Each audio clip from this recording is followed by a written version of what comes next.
Welcome back to the sweatshop. In today's video, we're working on this 2012 VW Jetta GLI 2-liter turbo. What we're doing in today's video is we are replacing the rear rotors and pads on this GLI Volkswagen Jetta. This thing here is not a hard job per se. There's nothing really out of the normal that you would expect if you have done brakes before. However, Volkswagen and most other German cars, well, they can drive you up the wall, specifically because they like putting different size of rotors on almost every goddamn car for really no reason. So before you get into this job, get yourself a measuring tape, measure the rotor, or call your dealership with your VIN number and verify what size of rotor that you have. Provided it's not modified, you should have the correct size that is recommended by the dealer. However, there are times that you get a car and the specific rotor is not the right size, especially if they are older and like a smaller Volkswagen, because people like to modify them. With all that out of the way, provided you have the right size rotor, get yourself some coated rotors and a decent set of pads. Don't stinge and get the non-coated rotors. It's just not worth it. They will rot really quickly, develop a ridge, and give you a squeal. The second thing with VW specifically that can be a real pain in the ass is the rear calipers like to be held on sometimes by these triple square bolts. The caliper bracket is specifically what I'm talking about. It's the metal piece that holds these guys here, the pad carrier. God damn, let me tell you, those bolts are held in by rust tight, maybe a small tack weld it seems, and just everything that will get that thing to seize into place will be your enemy. And if you get a cheap triple square socket, they can break, and with the amount of pressure you can really screw up your joints, your elbow, your wrist, your shoulder. You can bang your knuckle. Don't do it. Make sure you get the correct size socket and away you go. Other than that, really nothing out of the blue or nothing that's crazy over here to do. Just your regular brake job. Make sure you have anti-seize grease and well, the willpower to get through the goddamn job. Second thing with these specific Volkswagens of these years, or most of the newer ones as well, they've got these stupid little dust caps. If you don't have the specialty tool or just some sort of right hand hook to get it, or 90-degree hook to get them, that can drive you insane too. I don't think there's anything else that I can think of to give you that's valuable information before you start opening this thing up. Hopefully the last person torqued the wheels to the proper spec and not gorilla torque with a gun, because these lugs like to stay in there forever if you don't torque them properly. That being said, before we get started with today's video, do me a big favor, hit that subscribe button as well as the notification bell so you never miss one of my new videos. Now, you're gonna do this in the driveway. Jack stands. Don't crawl around underneath your car like a crazy person. If it lands on you, well, that'll be the end of you. Let's put this thing up in the air now and we'll see what's going on. In case you're wondering what caps I am talking about, it is these guys here. A lot of times they do go missing on Volkswagens, well, because they're a pain in the ass. They do serve a bit of a purpose. They keep your bolts looking nice and fresh. They also keep them from rotting to hell, which, you know, whatever. They are a bit of a pain in the ass, but all you need is a little cap like this and you're good to go. Now, oftentimes there is a safety lug on these guys here, so you want to make sure you don't mix them up because they are different. Well, there's the perfect example right there. So yeah, don't smash them back on like a gorilla. When you do put them back on, make sure you identify which one goes where. Now, of course, get your safety lock and your 17 mil and fire away. Nice thing about the Germans, they seem to know how to make these guys relatively well. I haven't had any of them blow up on me, but well, Lord knows that that day will come.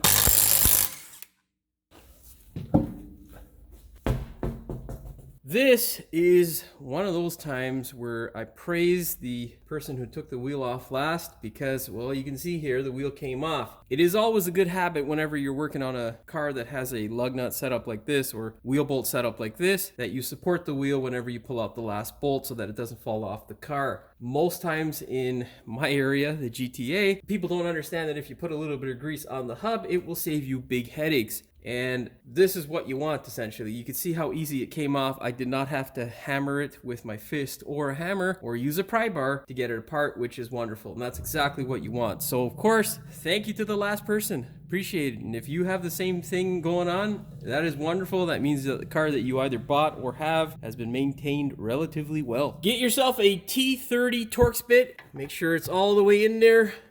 Push it in as best you can.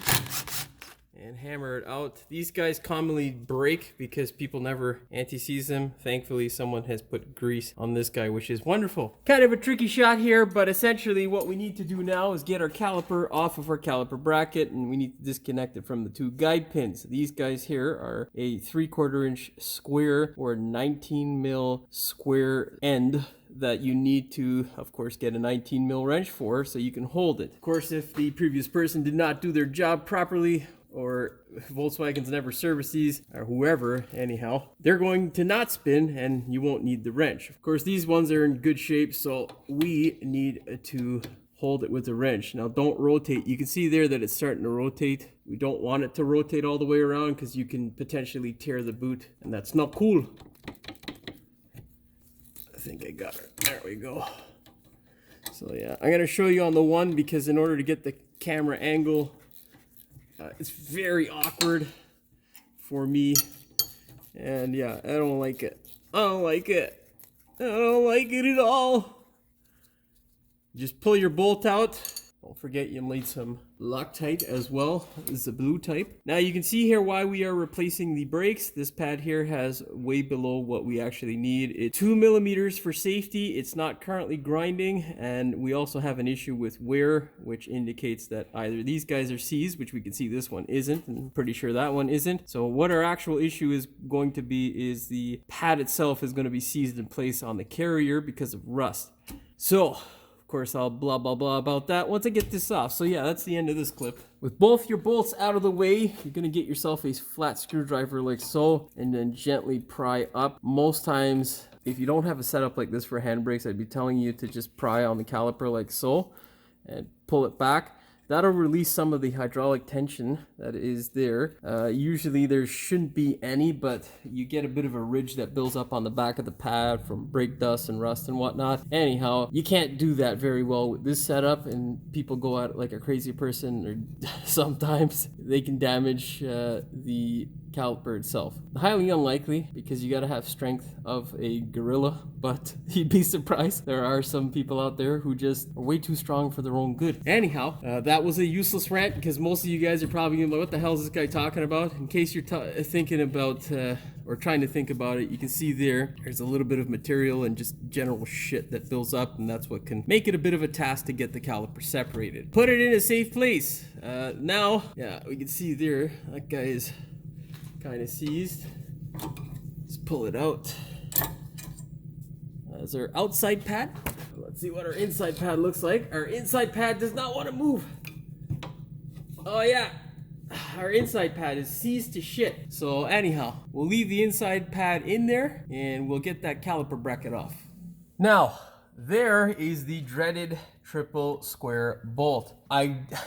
For the life of me, I don't know why they use these. Also, the torque specs on these things tend to be a real joy. That is 100% sarcasm. They're a pain in the ass. Now, not only are they a bit of a task to get to sometimes, you need one of these sockets. This is a 14 triple square socket.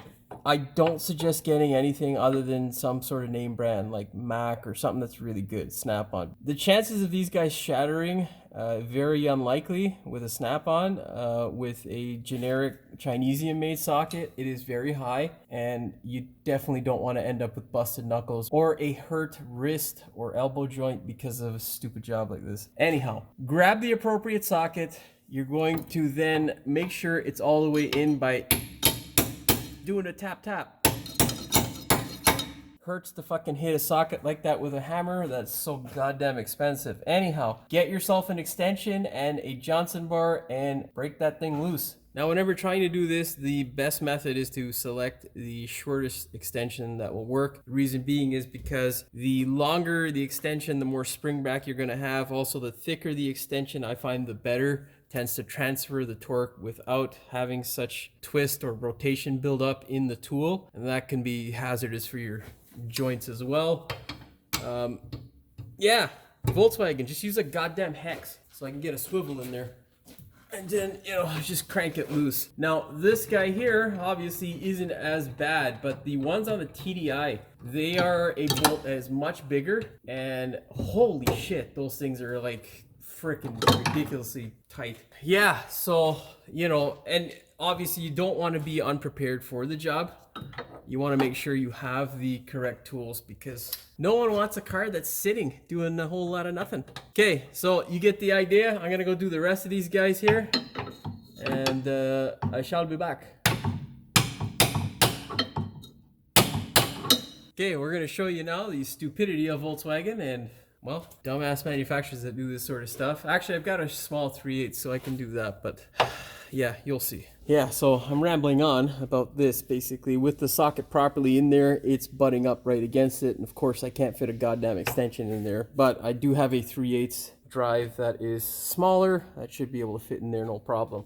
Yeah, I don't understand why they do this. I mean, that's not, to be honest, that bad. There are other manufacturers that I've bellyached about in the past, and you know what? The video that I'm going to be doing later today on a Mazda 6, I'll give you a perfect example of a manufacturer that actually takes into consideration the pain that the technician might have. And I'm telling you right now, this isn't that bad. Get a smaller socket that you can fit in there without damaging anything. Don't use a swivel to break it open. Not a good idea. Usually leads to twisting of things you don't want.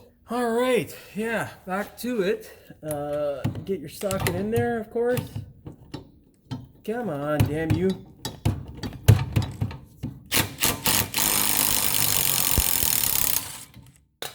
Oh, that wasn't supposed to fall off, but hey, whatever. That, of course, is the result that we're looking for. Now we can take this over to the bench and hammer off that wonderful pad.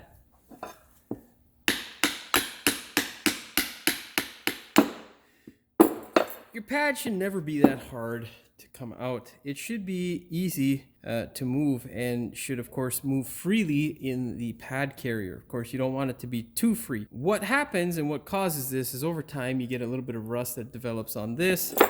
But behind the shim is where we get all the magic happening. You can see that rust there. That is what has caused the uneven wear. Fortunately, these guys here will not pass a safety. You can see there, it looks like we have probably about 3 mil, and up top there it's 2 mil. But of course, you're not gonna take my word for it, so let's go ahead and get my goddamn gauge. Okay, we can see here we are, let's zero it. 0. Okay, 2.62, equal to garbage. And on this side here, let's make sure we got hooked up there. Okay, on this side here, 3.57. You can see there we got a ridge. And yeah, not up to me, my friends. Buy the book, that is garbage. So I'm not going to safety a car like that. So in case you have any questions as to whether I would or not, the answer is absolutely not. Like many other professions, we have discretion and we can safety it technically, but you stomp on that a good few times really nice and hard and your pads are garbage. I don't know how the customer drives. I'm pretty sure he's not going to drive that hard, but you don't send things out like that. You're just asking for a headache within the 36 days that we are on the hook for these sorts of things because, you know, well, that's a whole nother discussion, but you want to make sure you're putting people out there who are safe. Don't cut corners. And it's something that really irritates the hell on me because in Ontario, especially in the GTA, there are a number of crackheads who are just safetying cars that are, you know, this stuff here is considered to be great in comparison to what they safety a car with. So, you know, holes in the floor, all kinds of shit. You know, there's actually a car that I'll make a video on because it's currently in my possession. And this person, well, they got really taken for a ride. And this is unfortunate. Most cars that we do see that are like that, we don't usually have the opportunity to film it. So I definitely will be filming it and talking about the process of what this person went through and how they were taken advantage of. Nonetheless, that's enough blah blah blah for this. What we need to do now is grab a file. We're going to file down this material here. You want to get rid of all of the rust, but you do not want to remove the actual caliper material or the material that is going to support these brand new clips as well as your pads, because otherwise you'll end up with a jingle jangle noise every time you apply the brakes. You get this. That's no good.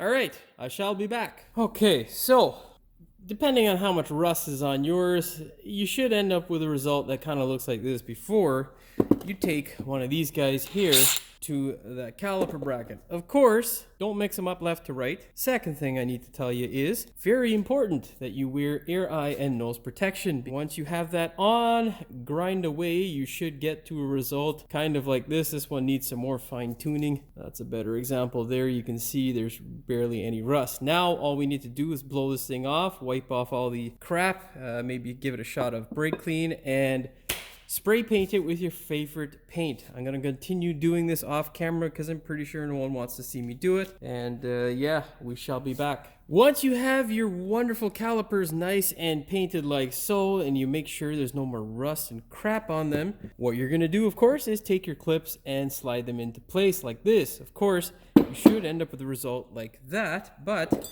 I'll give you a quick example here. Essentially, this guy here is going to be on the outside toward the outside of the caliper, away from the rotor, essentially, so you can slide your pad into place. You want to make sure that you don't mix them up. Of course, you'd be surprised, it's kind of hard to, but they've got those tabs there to make sure they're centered properly. So yeah, really easy, not hard, as long as you don't have all kinds of crap and stuff still there that you haven't cleaned out. I quite like these clips, to be honest. They're decent design. They get held in well. They also have a bit of spring action, so when the material does get worn away, it will still keep your pads nice and quiet. Now it is time for you to go ahead, get your favorite brake grease, and lather this guy up. I'll give you a quick example of how to do one guide pin. Essentially what you do is you slide that guy out like so.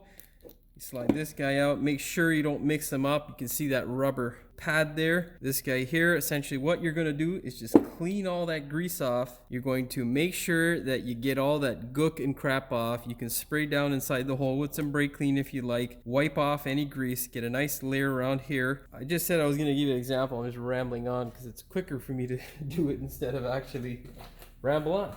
Grab this guy here, wipe it off here, like so. Make sure it's nice and clean. Make sure you don't have any rust up around the lip here. If you do grind it off, then you're gonna lather this guy up nice and thick. You wanna get it in there. Make sure that she's nice and covered well. Of course, you don't want to get so much on there that it is absolutely impossible to get it into the hole. I have seen that before. There's some magical folks out there. You also want to give it a nice douse of grease over here. And then you slide it in almost all the way. Twist it as you go so you make sure you get even coverage. Then right here, you're going to lather it up nice and thick. Okay. Of course, do that for all of them. Slide them in, you're good to go. And then I'll show you quickly how to do this as well. Same exact thing. You don't want it all over the place, of course. You don't want it all over the place. So make sure you target it well. Get a nice thick enough layer so that your pad doesn't seize into place. You should end up with a result like this. Something nice and thick that isn't all over the place and just on where the shim is, so that your pad, just where the shim is, so that your pad has lubrication to float around. And of course, we'll do the other side here in the same fashion. No difference between the two sides, exactly the same. And anti-seize your bolts as well. Do not do these bolts for the guide pins. We're going to be dropping some what do you call it, not brake clean, damn it, stupid thing, blue stuff, thread locker, or what's the other word for it, Loctite, damn it, Jesus. Yeah, it's hot today, my brains are cooking. We got a nice 25 degrees inside the shop, and it's nice and muggy outside because we had a thunderstorm this morning. So yeah, I need some salt and water and all kinds of minerals to be replenished so my brain works. Anyhow, do what I just showed you and I will see you back. Now that we have our wonderful caliper bracket out of the way, we are almost there. We got two more things to take care of. This guy here, the hub, which quite frankly is already taken care of for me. There's really not much to do there. And then we got our caliper to retract. Of course, all you need to do is whenever you're doing brakes, make sure your hub is nice and level. So you're gonna grab a wire wheel like this. You don't wanna go at it with a grind grinder or anything too aggressive. You're not trying to remove material, you're just trying to take away the rust. This thing's in really good shape, so thank you to the last person. Fortunately, they didn't do the caliper bracket all that well, but hey, everything else is in pretty good shape, so yeah.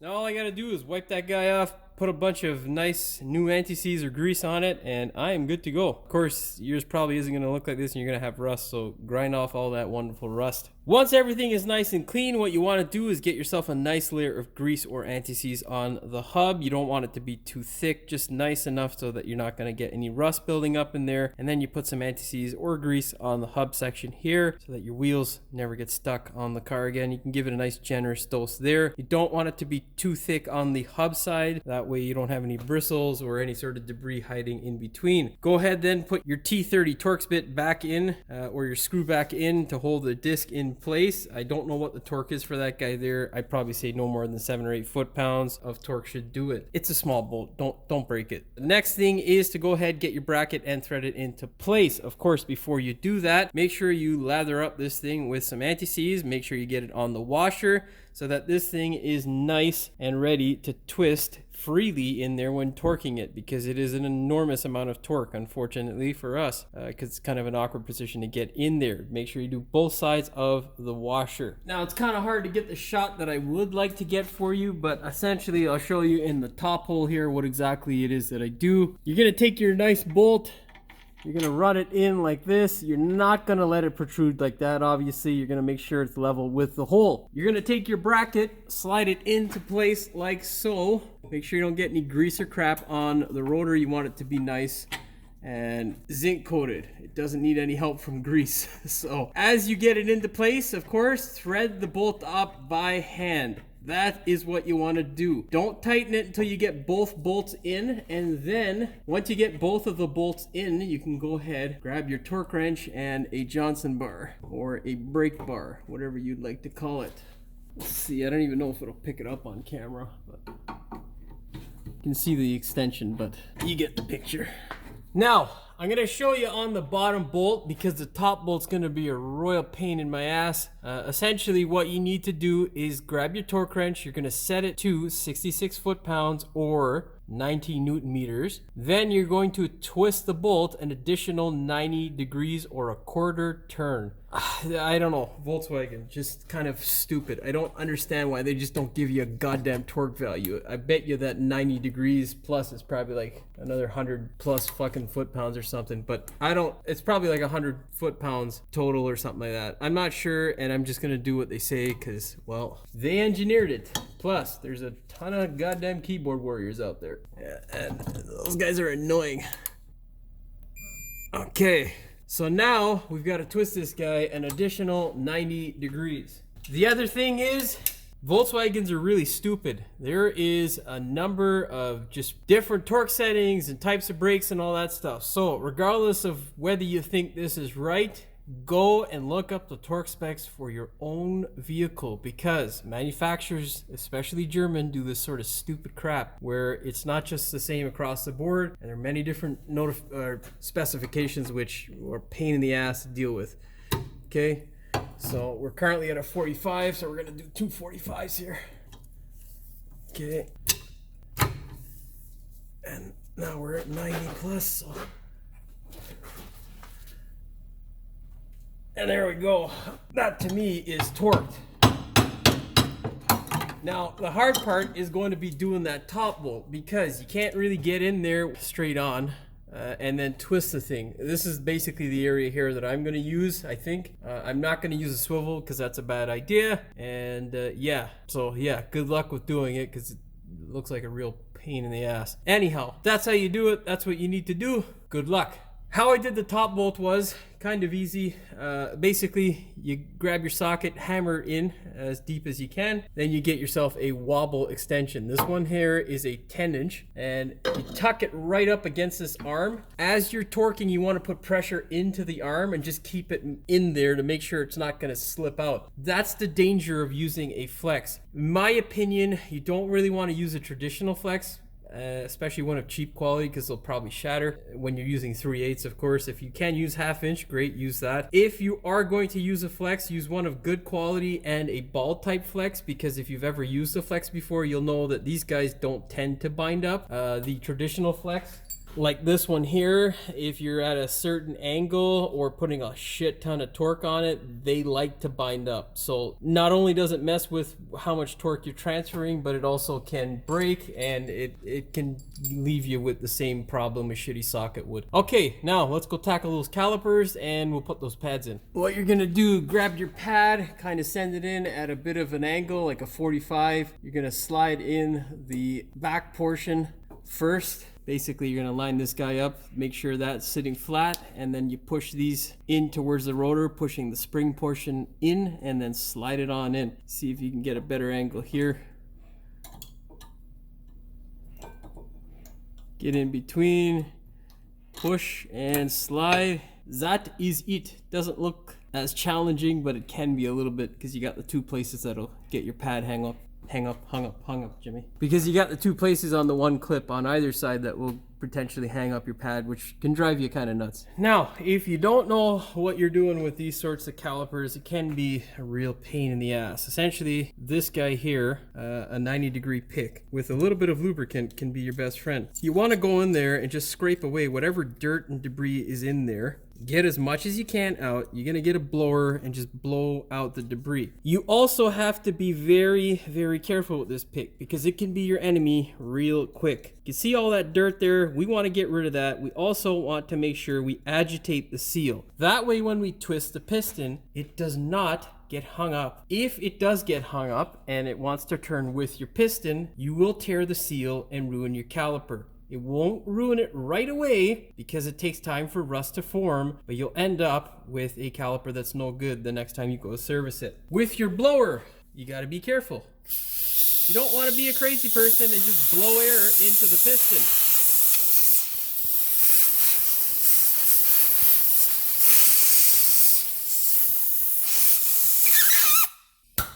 Now, that should be enough. Of course, you can do this with a vice grip if you want to do it the backyard style, but realistically, these guys here, these specialty tools, are relatively cheap nowadays, and you can get them all over the place. Of course, you got to get the right adapter, put it on the piston, and then what you're going to do is twist. You're going to keep an eye on that wonderful seal, and as you can see, our seal isn't moving with our piston, because we did that precautionary work. Now, if you can't get it to break, or break its friction with the piston, sometimes what I do is I peel back the seal with that 90-degree hook. I get a little bit of WD-40, like a very little amount, or mainly WD-40. You don't want any sort of oil in there, and you just spray it or dab it on with a screwdriver. Essentially, you want very, very little amounts in there, because WD-40 can also help cause rust. And yeah, that should be enough. If it's not enough, well, you might need to clean it again, and if you can't, then you might end up replacing your caliper if you can't get it to free up. Should have showed you the other side, to be honest, because that side was much worse than this side, and was a good example of how much of a pain in the ass you could have. Oh, I think we bottomed out there. So let's twist it.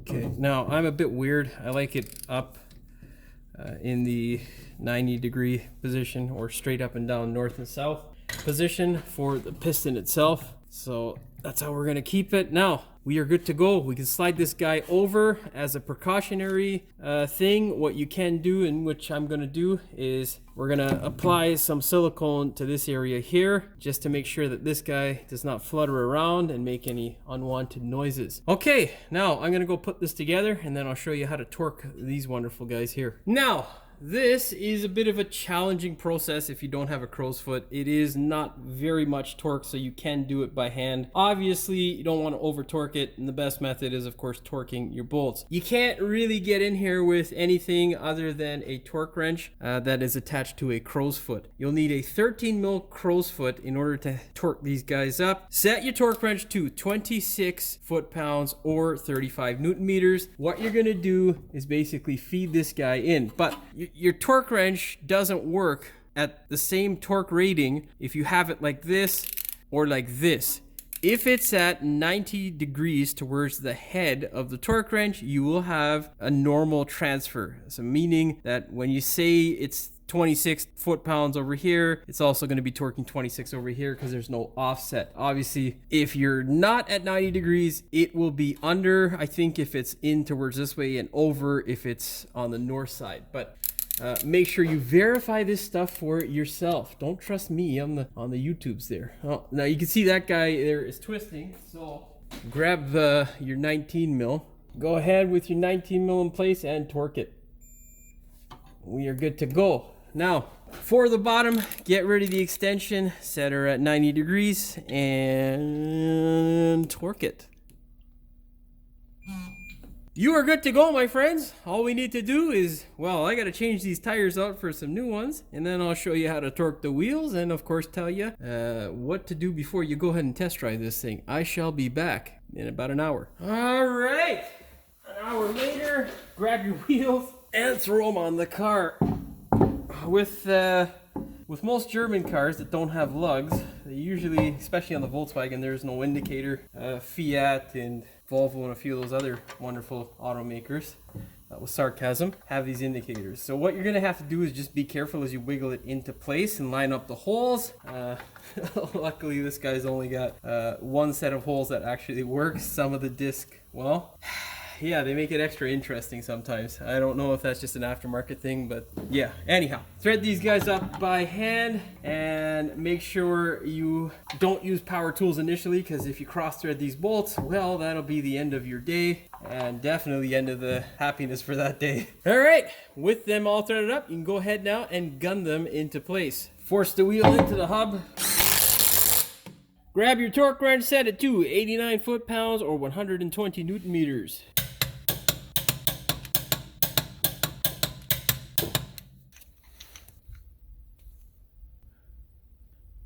Good to go. Now that we're all done with the physical stuff, the most important step that is left is to go ahead and pump the brakes. Make sure you get the pedal nice and firm underneath your foot before you take this thing for a test drive.